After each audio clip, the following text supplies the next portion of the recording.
ভূমিকম্প এমন একটি প্রাকৃতিক দুর্যোগ যেটা শত শত বছর ধরে হয়ে আসছে, এমনকি এটি পৃথিবীর অনেক শহরকে ধুলোর সাথে মিশিয়ে দিয়েছে। আর রিসেন্টলি 2025 সালের 21শে নভেম্বর সকাল 10:38 বাংলাদেশে 5.7 মাত্রার একটি ভয়ঙ্কর ভূমিকম্প আঘাত আনে। তাই রহস্যের জগতের আজকের এপিসোডে আমরা জানবো ভূমিকম্প কি, এটি কেন হয় এবং এর থেকে শক্তিশালী ভূমিকম্প হলে বাংলাদেশের অবস্থা কি হতে পারে। তাই দেরি না করে আমাদের আজকের ভিডিও শুরু করা যাক। সর্বপ্রথম আমরা জেনে নেব ভূমিকম্প কি এবং এটি ঠিক কি কারণে হয়ে থাকে। ভূমিকম্প মানে হচ্ছে পৃথিবীর মাটি কেঁপে ওঠা। মূলত আমরা যেহেতু পৃথিবীর ওপরে বাস করি এবং আমাদের পায়ের নিচে যে মাটি আছে তার ঠিক নিচে বইছে গরম লাভা, আর সেই লাভার উপরই ভাসে টেকটনিক প্লেট। আর এই ভাসমান টেকটনিক প্লেট যখন একে অপরের সাথে ধাক্কা খায় তখনই তৈরি হয় ভূমিকম্প, এবং ভূমিকম্প মাঝে মাঝে তার সাথে জলোচ্ছ্বাসও নিয়ে আসে। এর বড় উদাহরণগুলোর মধ্যে কয়েকটি হলো 2004 সালে ভারত মহাসাগরের সুনামি। এই সুনামিটি হওয়ার কারণ হলো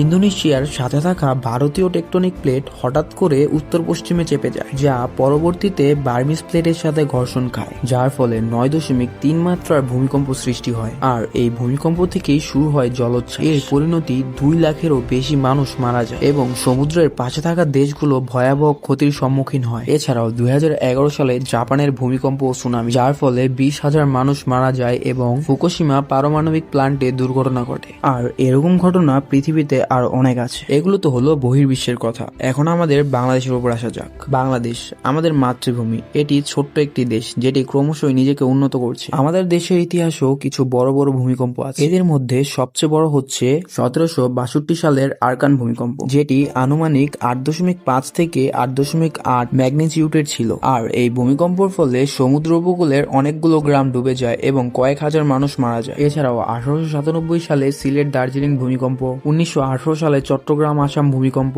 1950 সালের আসাম ভূমিকম্প, 1997 সালের সিলেট ভূমিকম্প এবং সর্বশেষ 2025 সালের নরসিংদীর মাধবদীর ভূমিকম্প। এই সবগুলোই অনেক উঁচু মাত্রার ভূমিকম্প। যদিও 2025 সালের ভূমিকম্পটি এগুলোর থেকে তুলনামূলক ছোট, কিন্তু যদি ভবিষ্যতে এর থেকে উঁচু মাত্রার ভূমিকম্প আমাদের দেশে আঘাত হানে, মানে যদি 9 থেকে 10 মাত্রার ভূমিকম্প আমাদের দেশে হয়, তাহলে কি হতে পারে। সর্বপ্রথম ঢাকার মধ্যে যেই সব জনবহুল এলাকা আছে সেই সব এলাকায় সব থেকে বেশি ঝুঁকি থাকবে, কারণ সেখানে বাড়িঘরের মাত্রা অতিরিক্ত বেশি, আর হয়তোবা কয়েক হাজার বিল্ডিং ধসে পড়বে বা কাত হয়ে যাবে এবং বিদ্যুৎ, পানি এবং গ্যাসের সাপ্লাই বন্ধ হয়ে যেতে পারে। আর যেগুলো উপকূলীয় এলাকা আছে যেমন চট্টগ্রাম, সেখানে সুনামির মতো ভয়ঙ্কর প্রাকৃতিক দুর্যোগ হতে পারে, কারণ বর্তমানে যে 5.5 থেকে 5.7 মাত্রার ভূমিকম্প হয় তার ফলে রাজধানী এবং তার আশেপাশের জেলার অনেকগুলো বিল্ডিং কাত হয়ে গেছে এবং অনেকের মৃত্যুর খবরও পাওয়া গেছে। তাই এখন থেকে আমাদের সচেতন হওয়া দরকার, কারণ এই ঘটনাটি হয়তো বড় কিছু ছিল না, কিন্তু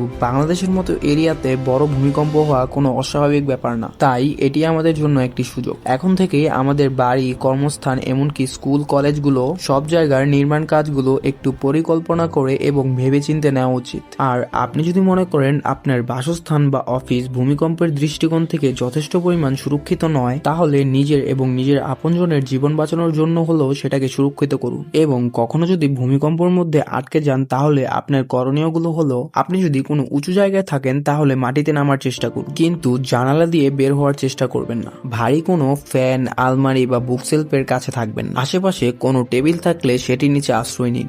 আর বাহিরে থাকলে কোনো খোলা জায়গায় যাওয়ার চেষ্টা করুন। আর ভূমিকম্প হওয়ার সময় তুমি যদি গাড়িতে থাকো তাহলে ধীরে গাড়িটি থামাও এবং ব্রিজ বা উঁচু জায়গা এড়িয়ে চলো। আর ভূমিকম্প শেষ হওয়ার পরে ঘরে আগুন আর গ্যাস লাইন ঠিক আছে কিনা দেখো, আর আশেপাশে কেউ আহত হলে তাকে সাহায্য করো। প্রকৃতি যে কোনো সময় আমাদের সামনে তার খারাপ রূপটি নিয়ে দাঁড়াতে পারে, তাই আমাদের দরকার একে অপরের সাহায্য করা এবং যে কোনো পরিস্থিতির জন্য সবসময় তৈরি থাকা। তো বন্ধুরা, আমাদের আজকের আয়োজনে এতটুকুই ছিল। ভিডিওটি ভালো লাগলে একটি লাইক করে দিন এবং আপনার বন্ধুদের কাছে শেয়ার করে দিন, যাতে আপনার বন্ধু এবং তার পরিবার সচেতন হতে পারে। আর কমেন্টে বলে যান আপনি আজ কি করেছেন প্রস্তুতির জন্য।